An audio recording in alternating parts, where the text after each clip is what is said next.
Hello and welcome back to Sly Cooper and the Thievius Raccoonus. We're finishing up Ms. Ruby's area today. And moving on to probably my least favorite part of the game. Not kind of a stream of not great levels in my opinion here. If I could unlock the cauldron's lid, I might be able to thrash their production and build up enough steam pressure to get launched up to Ruby's Skull Temple. Okay, sounds like we've got a plan.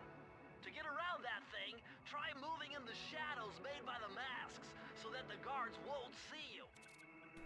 Interesting that he talks about moving in the shadows of the masks, even though it doesn't seem like the guards' flashlights ever cross the mask's path, so I guess it's just a easier way to denote where the safe parts are. So this is our last, I think, pure platforming level of Chapter 3. Oh my god, the green waterfall overflowing with bones and body parts. I'm telling you, the health department's going to come down big time on this dope. If you spell it G-A-W-D, it's not a swear. And okay for kids. So yeah, that line always stood out to me.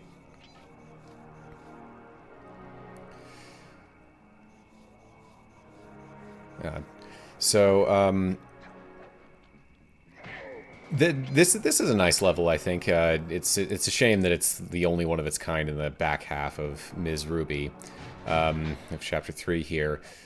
But I got the I always remember this little part with the logs here. Although I think I had a little trouble with bottles. Yeah, this is one of the few times I get to use it. Use the map function that you get from the vaults.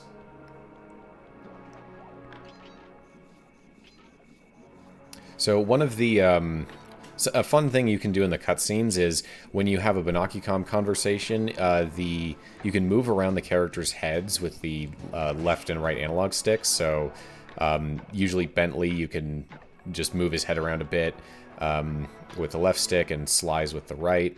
I do it a couple of times. I don't remember exactly where, but if you see their heads moving around, that's what I'm doing. And I don't think they brought it back for any of the later games, which is a bit of a shame. I think it would have been fun.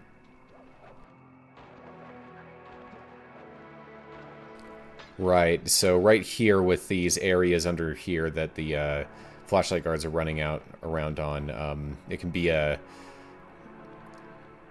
bit tricky. Oh, just take a stupid hit, why don't I? There's a bit of backtracking in this level, so gotta fall down, then climb back up, and then fall down to get something else and climb back up. I think there is a way to sort of like glitch onto geometry so that you can shortcut your way back up, but yeah.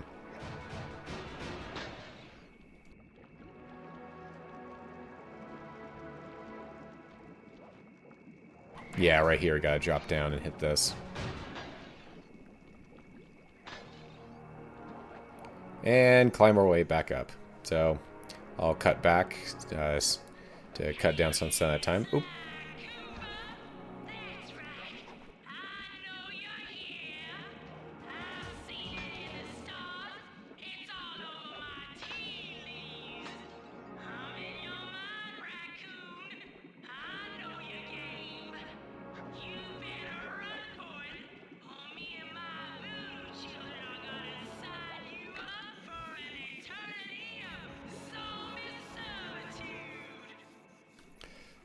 So I think Ms. Ruby is like the only character who her second announcement names Sly Cooper specifically. So it seems as though she is actually clairvoyant.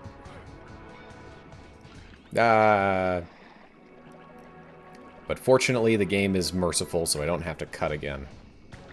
And this right here is notable because this is the only laser wall in, I'm pretty sure this game, but perhaps the series, where like it's just like, oh, have an entire wall that can sense someone's presence. Apparently that's tech that Ms. Ruby of all people have, but no one else in this franchise does. Just crisscross some lasers, that's just as good. Source of all the disgusting green soup.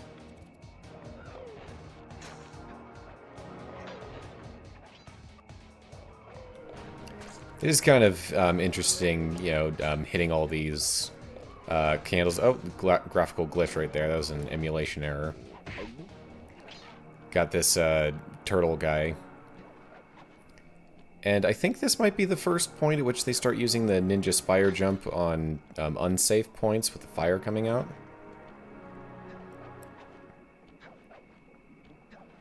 So up here, it wasn't... The effect right here of the rail appearing is fairly subtle. I didn't even realize that it had happened the first few times I played this. And I was like, did I just miss this entire grind rail all the way to the end? Because it goes past places that I recognized. The combination has to be 571. So right there, I think I pressed the button to bring up the vault faster than... before Bentley had a chance to come up and say, press circle to open the vault code. Mind-bending is Matthew de la Coupe's perpetual slow motion technique. With this move, you can slow down time whenever you want, not just while jumping. Hold down the triangle button to use it. Some of these abilities feel like they might have been intended to be like limited with a bar or resource or something, but then they just didn't bother, which is good because, again, I don't find most of them terribly useful.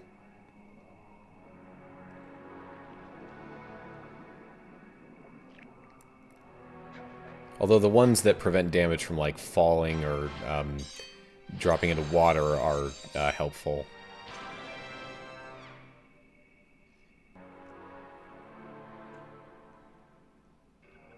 Now, is this where I get a little lost? I think it might be.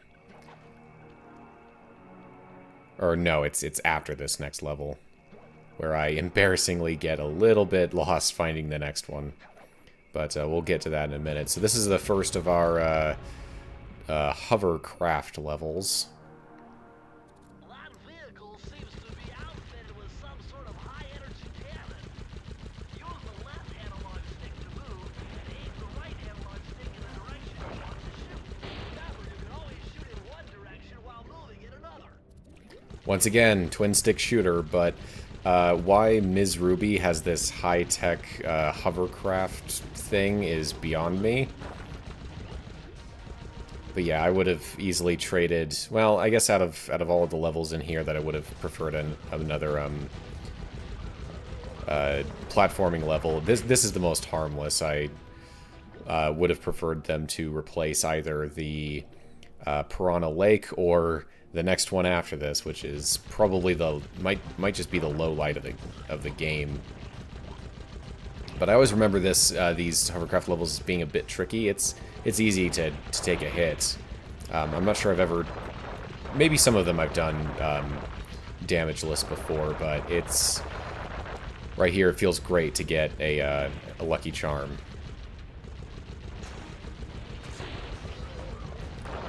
And one thing I didn't realize when I was playing as a kid is that there are multiple layers of these things. I thought it might have just been like one that was really tough, but once I realized that, it's a bit easier to just punch through a specific point and take out the enemy behind it. This part right here can be a bit challenging with the two things generating ghosts at you.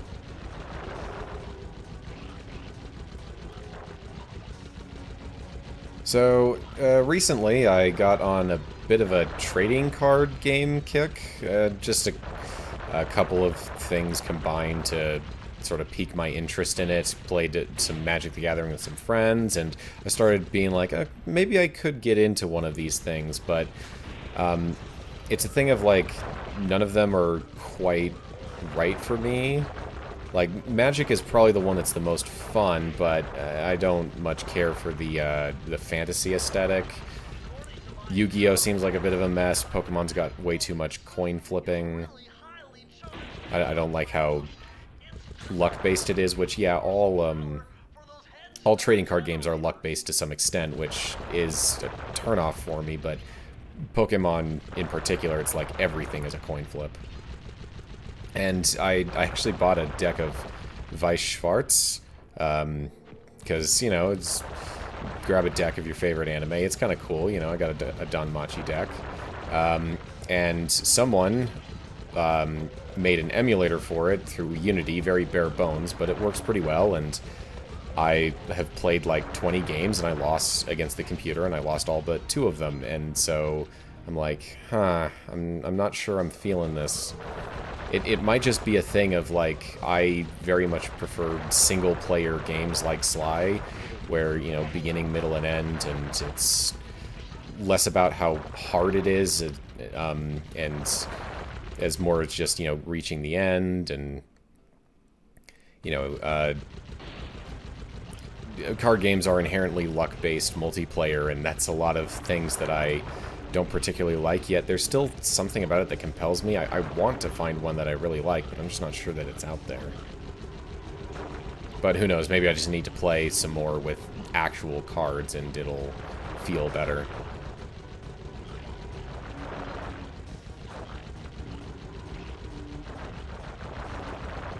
And there we are. Although now that I think about it, I think I did just do this level damageless, so hey, there you go.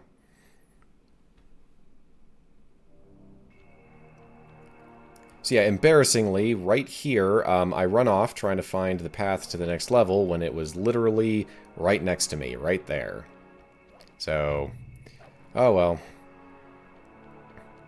So I've been alluding to it, but now we have Down Home Cooking, which is my least favorite level. Oh boy. First, let's unlock this shortcut, but, yep. There's where we unlock, put in the 7 keys. So this is a bizarre little mini-game. I guess it's because it's like, chicken? You know, like there's a lot of chicken in this region of the world's cooking.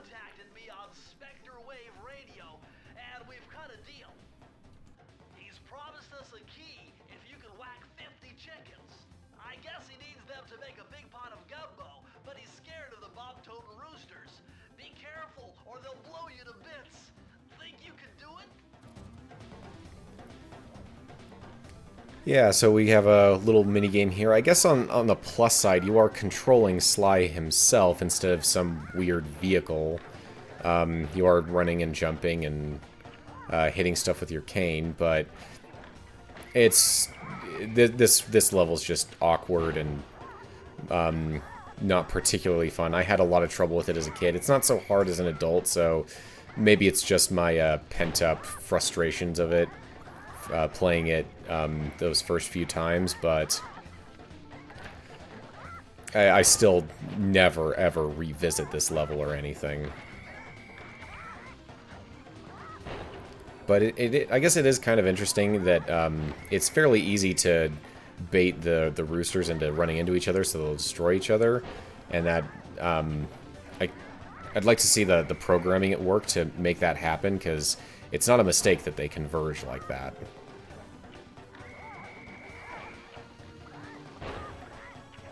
I find that the roll can be useful on occasion in here to get a small speed burst, but you can see how much I just keep missing these chickens, and if you hit the roosters with your cane, I believe it does hurt you, and it's fairly easy to do. Look, I've already lost both my horseshoes, and I have only a few seconds left, and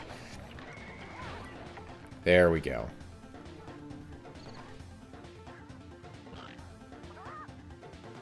Fortunately, the game takes mercy on you and doesn't include grabbing the key in the time limits.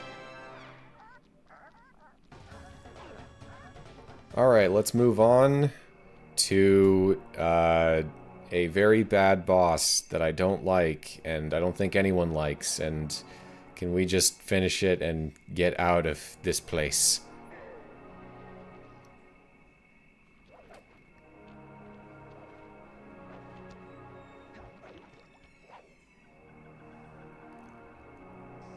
Boom.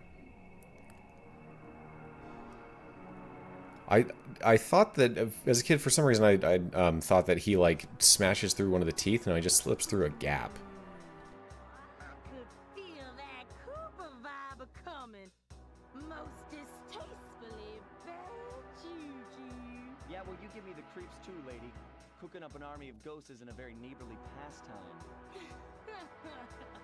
Oh, Sly. I see your mouth a-moving, but all I hear is blah, blah, blah. Well, if jaws need to flap, then let them flap. See you in the next world, Sly Cooper. I always noticed how slow she speaks. I will say, though, this first part here is kind of cool, with the whole, like, upper jaw of this alligator structure moving up and down, and touching these small points together. That's kind of cool. It's too bad that the rest of the level isn't like that. Come back here. You can't run away forever. Quite true. Quite true.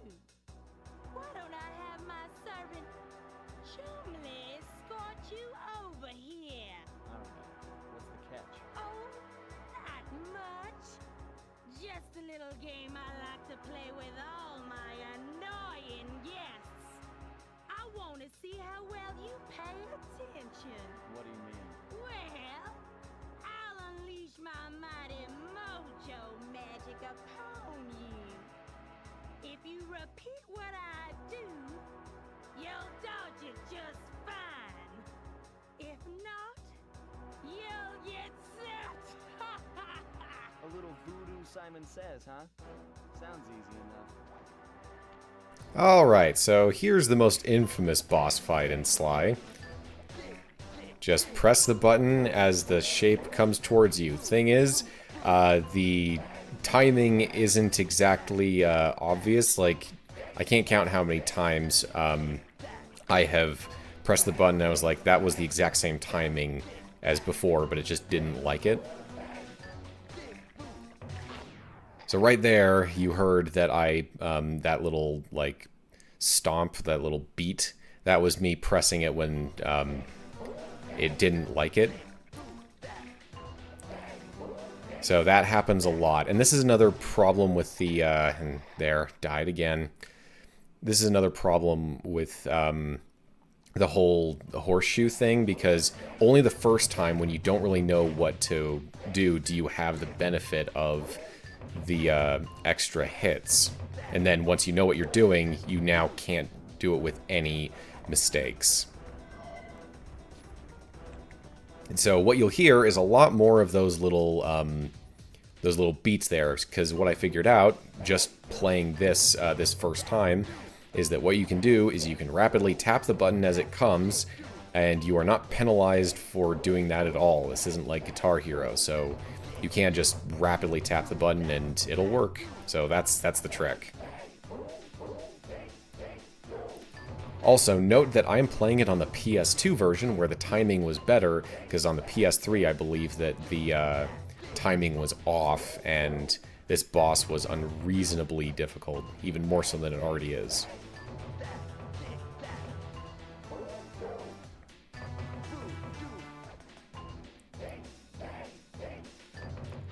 That said, I mean, it must have been difficult getting the music to work correctly with everything, you know, so kudos there. And it's clearly slowing down now that Sly's a lot closer.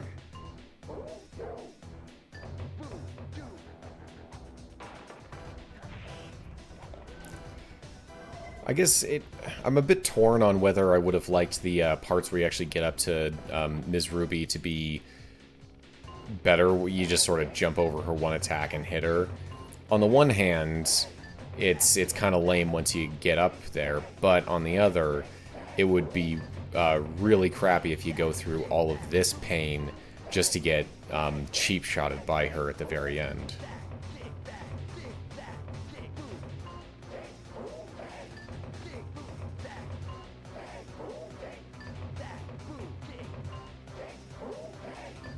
Yes, we get it. Intensity's getting higher. Let's just get this over with, please. Oh yeah, at the very end, there's just a whole bunch of triangles and then random X to catch you off guard. So right there where the X hits the fly and it makes the smack sound, my heart always stops every time because I'm not expecting it, and it sounds like Sly just got hit, but he isn't. He's tough, with a capital T. You go poking around his stronghold in China, you're likely to get posed back. Yeah, well, if he's anything like the rest of you, I think I'll manage. Sly kept talking there, his animation kept going. I wonder if there was more dialogue to that originally. His invisibility technique allowed him to steal from corrupt pharaohs and greedy noblemen. Right on schedule, Inspector Fox's arrival cued my exit. The production of zombies, made illegal in the World Peace Accord of '71, earned Ms. Ruby a life sentence behind bars. I believe it is actually a thing that it's like on the, against the law in certain parts of the world to turn people into zombies. It's a bit different from how we think of zombies, but it is on the books. Well, fortunately, I believe the worst is over, and we'll be going on to a level that a chapter that I like a lot more than the last one, so join me next time.